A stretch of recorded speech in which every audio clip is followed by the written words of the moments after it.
So the perception of this edge rushing class is that it's not that strong.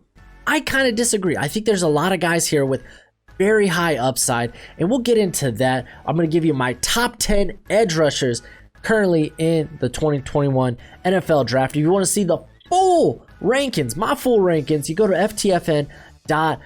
The link will be in the description below. It'll be also the pinned comment. Some of y'all, I know y'all will be like, where's this prospect? Go to the expanded list. Follow the link. But what's crack-a-lackin'? It's your boy Baroshmo, just in case you did not know. So go ahead, become a bro and subscribe. Leave a thumbs up if you enjoy the content. It's always much appreciated, much obliged. It really helps the video out a ton. So go ahead, leave that thumbs up. I want to remind you later in the video. But yeah, plenty of draft content coming to the channel. I'm doing my prospect rankings as the season openers approach for the Big Ten, for the Pac-12. So I'm hoping to get all these positional rankings out before that. So without further ado, let's start at 10. It's Quincy Roche out of Miami, out of the U. He is a grad transfer from Temple. He is Temple tough, I promise you that. He's looked pretty good for Miami. He's got some of the best hands and hand usage you'll see in this draft. Probably the biggest problem with him is currently I have him listed as 235. Miami, they have him listed at 245. Typically, college teams kind of embellish on the statures of their players. So we won't really know until the Senior Bowl or the Combine. But my biggest knock is that size. He doesn't have much power to this game. I really couldn't find a bull rush on this guy's tape back at Temple. He really hasn't displayed any of that at Miami. He's, again, that lack of power in his game. He's kind of a liability against the run game. But I feel so confident about him as a pass rusher that I'm willing to spend a day 2 pick on him. Currently got a 3rd round grade. At 10, Patrick Jones II out of Pittsburgh. The guy's got the ideal size and length for the position, but he does lack the athleticism. He doesn't have much of a explosive first step. I would say this guy, though, he definitely has a high floor, low ceiling. He's a very safe prospect. That's why I got the 3rd round grade on him. He's been doing very well this season. He's done well for actually his whole career there at Pittsburgh. He's a solid run defender. He has 16 pressures this year, turning those into 7 sacks, which, I mean, that output is kind of ridiculous. You would like to see more pressures, but his presence alone, it gets the attention of the opposing offensive coordinator, offensive line, and that's allowed his teammate, the guy on the other end, Rashad Weaver, to absolutely go bonkers and really take advantage of one-on-ones this season. So I like Jones, very good prospect. Xavier Thomas is here at 8. Here for Clemson, yeah, we haven't seen much of him this year. He only had 3 snaps. He looks like he's going to get a large workload in this upcoming week. He's had a really tough offseason. He's really battled strep throat. He's had a bout with the Rona that's really cost him working out with the team, and it's limited him. Like I said earlier, that he likely won't play much of the first few games, which he hasn't. He kind of came back kind of out of shape. That's what happens when you're unable to work out. And like I said, him missing time, it's really kind of hurt him because he's coming off a very lackluster sophomore year after a banger of a freshman year. But I kind of blamed that on the scheme last year. They ran this 3-1-7. Basically, Clemson, they had a majority of safeties and corners on the field, so he had to kind of slide more to the inside, kind of played like a 3-4 end-esque role. Really didn't, and that just doesn't give you the ability to take advantage of one-on-ones. He didn't really get to play the edge. He was playing essentially out of position. But I like the physical upside. I like the athletic upside. Keep in mind, this guy was highly recruited out of high school. This guy is very talented. We just need to see it. He is a junior. He could return if this season really doesn't go his way. But as of now, got him as a 3rd rounder. And then next on this list, it's a bit of a surprise. I got Victor Dimukeje out of Duke. You would expect Christopher Rumpf here the second, but I'm starting to think this guy, he's going to spend another year in college to try to put on more weight. The guy's a very good pass rusher, but so is this guy in his own right. He's really put on a show this whole season. I mean, you can take a look at this Georgia Tech footage where they were going for a screen, and he read it from the get-go and just made a play. This guy, very good playing on the other side of Chris Rump. He's been played very well in very tough matchups against Virginia Tech and Notre Dame. Keep in mind, those are two of the best offensive lines in all of college football this season. He has 24 passes on 156 pass rushing snaps. Very impressive. He comes off, and the guy, he comes off the edge with it doesn't matter if he's in a 2-point stance or a 3-point stance, hand in the dirt. The guy's very good. I want to see a bit more from his toolbox in terms of pass rushing moves, but his ability to bend the edge, his ability to read offensive tackles, basically counter them, is very, very good. And he has a long list. Like, he's been very productive since his freshman season there at Duke in the ACC. So this is a guy, kind of a projection at this point, but I really think he could be a day 2 prospect. And then I got Aiden Hutchinson out of Michigan. He will get the opportunity to play there in Michigan. This is a guy that he's not terribly athletic. He doesn't have great burst or athleticism, which probably going to land him in day 2. But he plays a type of game that translates extremely well to the NFL.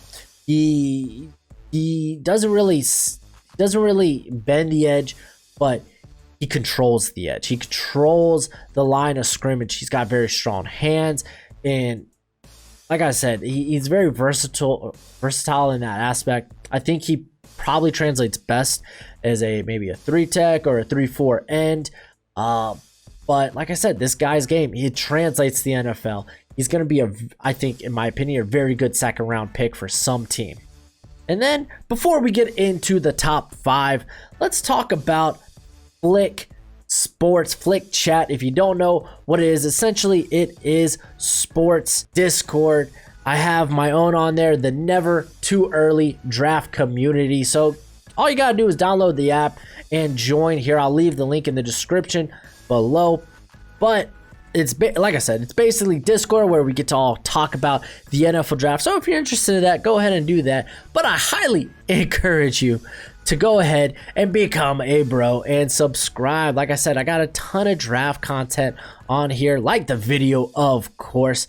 But like I said, man, just go ahead, do it. Do the dang thing. Look at that. That's a great profile pic there. But support the channel. Leave a thumbs up.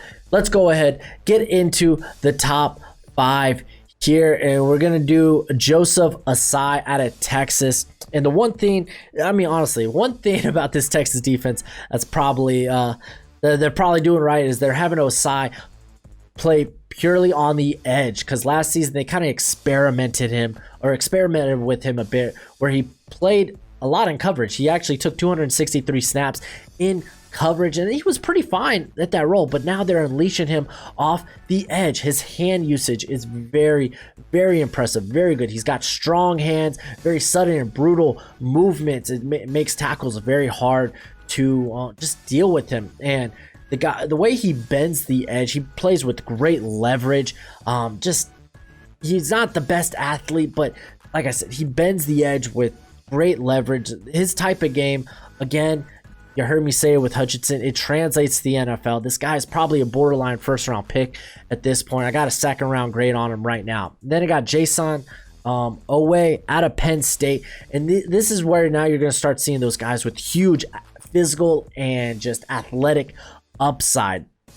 See, he played a bit of a rotation role last season for Penn State, and he was just as efficient as the former second-round pick, Yatir Gross-Matos, but he did it on 230 snaps fewer than Gross-Matos. Now, I think he's got a better physical upside than Gross-Matos, and he's much further along in his development than Yatir here. So it's rumored, I don't think we're going to say it, but it's rumored he could run a 4.3 40. I don't think that's the case judging by his tape, but I mean, if he runs maybe the 4.5 still, it's going to be like, wow, jaw dropping. Luckily, he'll be able to play in the Big Ten this year, so I think it'll be able to help his stock. And I think he's definitely going to be a day 2, potentially sneak into the first round. Then Kwity Paye out of Michigan, you're probably very familiar with him. This is a guy that, unlike Hutchinson, he just explodes off the edge. He just straight flies through tackles. He's still developing in regards to technique, and this is why I really need to see him this year. I want to see if he develops more pass rush moves. I talked about having a pass rush toolbox earlier. I want to see more of those, but this guy solely on his upside, his athletic and his physical upside, he's going to be drafted in the first round. It's that good. He's going to pop off at the combine, but I'm really excited that he gets a chance to show how far he's developed this offseason. So this is a guy that's, like I said, dude, just ridiculous.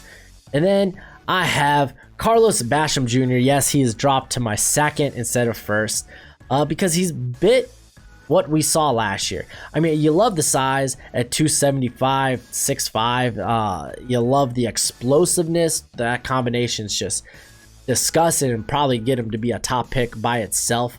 But the thing is, he deploys a very strong bull rush, but he doesn't really have a plan B if that does not work. You kind of saw it. His consistency was kind of all over the place last year, where he only produced 5 or more pressures in only 5 games. And kind of seeing that here because he's dominated in lower competition, but he only put up alone 2 pressures against Clemson in the opener. So I feel like he's kind of a bit of the same prospect we saw last season. And then Gregory Rousseau here at number 1. Of course he is. He is that freaking great. The guy, he's got freaky length, just a awesome frame. He had 46 pass rushes last year, which was very solid. His bend around the edge was very fluid for a player his size. And the big knock on him is he lacks technique. He has a small toolbox of pass rush moves. Keep in mind, this guy, last year was his first year as a starter, and he was winning purely based on his physical upside. He's a former high school wide receiver. So, I mean, that just goes to tell you, this guy's very early in his development, and I think he can stand to get a little stronger. I know a lot of people point to, he jumped into the A gap on 74 snaps last year. It doesn't mean he was any good at it. He does lack power in his game when it comes to bouncing in on the inside. But it sucks. I don't like that he opted out because it makes him a tougher evaluation because he was such a raw prospect. Because really, then you're just drafting him on that physical upside. I think he really needed to show this year development in technique, development in his pass rush moves, essentially. So kind of a tough valuation. I'm sure that he's going to be working on a lot of that through this very long off season for him. So I guess we'll know a little bit more once he gets to the combine. But as of now, he is my top edge rush prospect. Let me know who your top edge rush prospects are in the comment section below. Don't forget FTFN. That's where the expanded rankings are. It's this link in the description or in the pinned comment. But as always, till next time, you be easy, my friends. Later.